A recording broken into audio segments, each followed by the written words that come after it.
We ensure that we have a very well-laddered debt maturity schedule so that we are resilient to market fluctuations.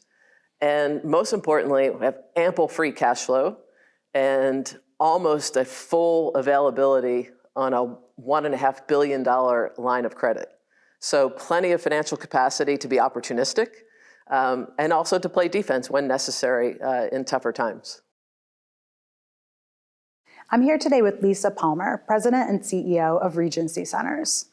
Lisa, thank you for joining us. Always great to be with you, Diane. Thank you for having me. What are you anticipating with respect to consumer sentiment and tenant demand in the short to medium term? So let me start with what we're experiencing, because I think we all know that uncertainty increased probably in the month of April. In April and May, our foot traffic is actually greater this year than it was last year. And foot traffic is just measuring the number of people that are coming into our shopping centers.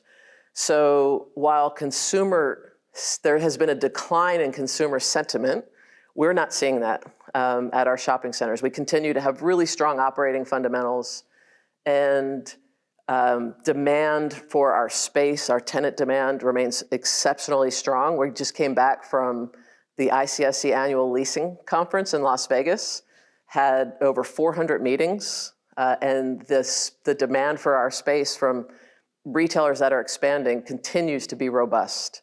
And I think we've spoken before. You understand that our shopping centers are primarily grocery anchored, necessity, convenience, value, and service. So while not immune to any pullback from the consumer, certainly much more resilient.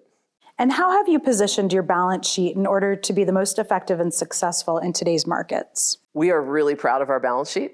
It is something that we have been committed to financial discipline for a very long time. So not necessarily just for this market. We are the only shopping center REIT that has an A rating from both Moody's and an A rating from S&P. So really, really proud.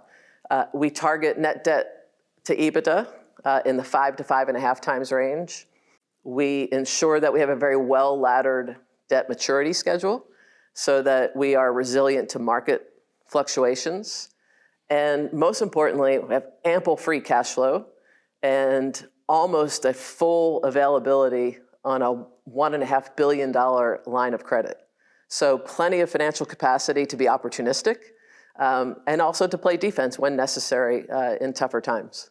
And can you point to an interesting transaction or development that will be impactful for Regency in 2025 and beyond?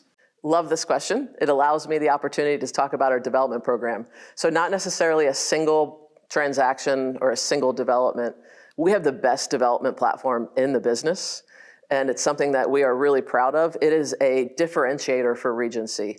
In fact, so we have over $500 million in process at this time, and we will be completing 6 projects over the next couple of years that are going to contribute to our growth in 2025 and beyond. And again, our ground-up development program, best in the business, really the only ones in the publicly traded shopping center sector that are actually committed to this and doing it with such great success.